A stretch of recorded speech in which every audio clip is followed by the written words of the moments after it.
3 months ago, I walked away from 52 years behind convent walls for a woman I barely knew. Now I'm in Lisbon, sleeping in Elena's bed, drinking wine on sun-drenched terraces, and learning that freedom is more terrifying than any vow I ever took. But when Elena's ex-husband shows up at our door with shocking news, and the church comes looking for their missing nun, I realize that leaving the convent was just the beginning. Some prisons are built with stone walls, others are built with guilt, shame, and a lifetime of being told who you're supposed to be. This is the story of breaking free from both. The first morning I woke up in Lisbon, I panicked. My eyes opened at 5 a.m., lauds, my body insisted, and for a moment I didn't know where I was. The bed was too soft, the room too dark, and Elena's arm was draped across my waist in a way that felt both wonderful and completely foreign. I'd spent 52 years sleeping alone in a narrow bed. Now I was 70 years old, lying naked next to a woman I loved, in a city where no one knew Sister Margaret had ever existed. "You're thinking too loud," Elena murmured against my shoulder, her voice thick with sleep. "I can practically hear your brain spinning." "I don't know how to do this." The confession came out small and scared. "I don't know how to just be." She propped herself up on one elbow, those honey-colored eyes finding mine in the dim light. "Then we'll figure it out together, but first..." She kissed me slowly, thoroughly, until my body remembered why I'd made this choice. Coffee. Elena's apartment was in Alfama, all terracotta tiles and wrought iron balconies overlooking narrow cobblestone streets. She worked at a clinic for the elderly 3 days a week, which left me alone more than I'd anticipated. The silence was different here, not the contemplative quiet of the convent, but something heavier, emptier. I tried to fill my days, explored the neighborhood, sat in cafes, attempted to read novels I'd never been allowed. But every church bell made me flinch. Every elderly woman in black made me homesick for habits I'd worn like armor. And the guilt, God, the guilt was like a living thing coiled in my chest, whispering that I'd made a terrible mistake. One afternoon, I was arranging flowers, old habits die hard, when Elena came home early and found me crying over a vase of white lilies. "Margaret." She knelt beside me, taking my trembling hands. "Talk to me." "I miss them," I sobbed. "I miss Sister Josephine and Sister Agnes. I miss Vespers and the garden. I miss knowing what every hour of every day would bring. And I feel so guilty for missing it because I chose you. I chose this. And what does it say about me that I'm already doubting?" "Stop." She cupped my face, forcing me to meet her eyes. "You're not doubting us. You're grieving. You left your entire life, Margaret. You're allowed to grieve it." "But I chose to leave." "You can choose something and still mourn what you lost." She kissed my forehead. "I'm not threatened by your grief. I'm here to help you through it." That night, she suggested I write to Sister Josephine. "Just because you left doesn't mean you have to lose everyone. The church won't like it." "Fuck the church," Elena said with a fierceness that made me laugh despite everything. "Josephine is your friend. That doesn't stop being true just because you're not wearing a habit anymore." So I wrote. Told her about Lisbon, about the terracotta roofs and the wine, and how Elena made me laugh, about how strange it was to choose my own clothes, to decide when to eat, to sleep past dawn, about how free and lost I felt in equal measure. Sister Josephine wrote back 3 weeks later. "Dear Margaret, I'm proud of you. Living is harder than praying. Keep living." I cried when I read it, but this time Elena held me and I let myself feel it all. The grief and the joy, the fear and the hope. Learning to be human again, I was discovering, meant feeling everything I'd spent 52 years trying not to feel. I'd been in Lisbon for 2 months when Elena's ex-husband showed up. We were having breakfast on the balcony, crusty bread, strong coffee, orange jam, when the buzzer rang. Elena went pale in a way I'd never seen. That's Marco, she said quietly. My ex. How do you know? Because he's the only person in Lisbon who knows this address. She stood, shoulders tense. Stay here, I'll handle this. But I didn't stay. I followed her down the narrow stairs, my heart hammering, and watched as she opened the door to a tall, silver-haired man in an expensive suit. He was handsome in that distinguished way some men age into, but his eyes were cold. Elena. His voice was smooth, accented. You look well. What do you want, Marco? His gaze slid past her to me, and I saw calculation in his expression. Aren't you going to introduce me to your friend? No. Elena moved to block his view. Say what you came to say. I need money. The business is struggling, and I know you have savings. Absolutely not. Her voice could have cut glass. We've been divorced for 12 years, Marco. My money is none of your concern. I could make things difficult for you. His tone turned threatening. A doctor living with another woman at your age? Some of your more conservative colleagues might find that interesting. My stomach dropped. I'd been so focused on escaping my own past that I hadn't considered Elena might have one too. Get out, Elena said quietly. And if you ever threaten me again, I'll remind everyone why we really divorced. I'm sure your new investors would love to hear about your creative accounting. Marco's face darkened, but he left. Elena closed the door and leaned against it, shaking. Elena, I'm sorry. She wouldn't look at me. I am so sorry you had to see that. Who is he? Really? She sighed and moved to the window, arms wrapped around herself. We were married for 15 years. He was charming, successful, everything my family wanted for me. It took me too long to realize he was also controlling, unfaithful, and financially abusive.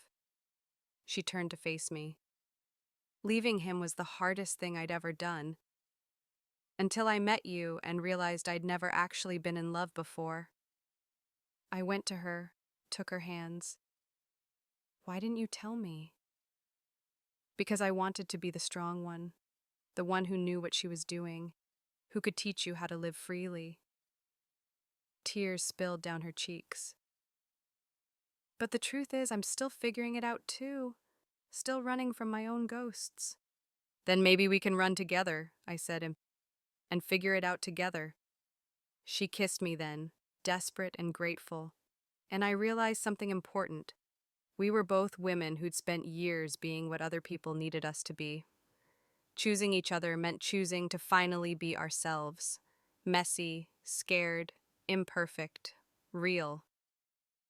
That night we talked for hours. She told me about her marriage, about the slow erosion of self that happens when you're with someone who makes you smaller. I told her about the convent, about the safety and the suffocation, about Sister Mary Catherine who'd taken her own life when I was 30 because the walls became unbearable. Do you think she'd be happy you got out? Elena asked. I think she'd tell me to stop wasting time feeling guilty and start living. I smiled through tears. She was brave like that, braver than me. You're brave, Margaret, you just don't see it yet. The letter arrived on a Tuesday, forwarded from the convent. The return address made my hands shake. Diocese Administrative Office. Dear Margaret Walsh, it has come to our attention that you abandoned your vows without proper dispensation. Canon law requires... I couldn't read the rest. The official language, the implied judgment, the reminder that even now, even here, the church believed it owned me. Elena found me on the balcony, the letter crumpled in my fist. What is it? They want me to come back, to officially renounce my vows through their process, with their permission, on their terms. Anger bubbled up, hot and unfamiliar. 52 years I gave them, and they can't even let me leave with dignity. You don't have to do anything they say. Elena took the letter, scanned it, and made a disgusted sound. This is manipulation, pure and simple. You're 70 years old, Margaret. They have no legal claim on you. But spiritually, you owe them nothing. She grabbed my shoulders, fierce. You don't need their permission to leave. You already left. This is just them trying to maintain control. But the letter haunted me. That night, lying in bed, I asked Elena the question I'd been avoiding. Do you think I'm going to hell? She was quiet for a long moment. Do you believe in hell? I don't know what I believe anymore. Then let me tell you what I believe. She turned to face me in the darkness. I believe that any God who would punish you for choosing love over loneliness, freedom over imprisonment, life over slow death, that's not a God worth believing in. And I believe that you're one of the most genuinely good people I've ever met, with or without vows. How can you be so sure? Because I've seen you bring flowers to the homeless man on our corner every Sunday. I've watched you spend hours talking to my elderly patients, making them laugh. You left the convent, Margaret, but you didn't leave your compassion behind. She kissed me softly. That's what makes you good, not the habit you wore or the prayers you said. The next morning I did something I'd never done before. I wrote back to the diocese. Thank you for your concern. However, I am no longer subject to your authority. I made my choice freely, and I'm at peace with it. Please do not contact me again.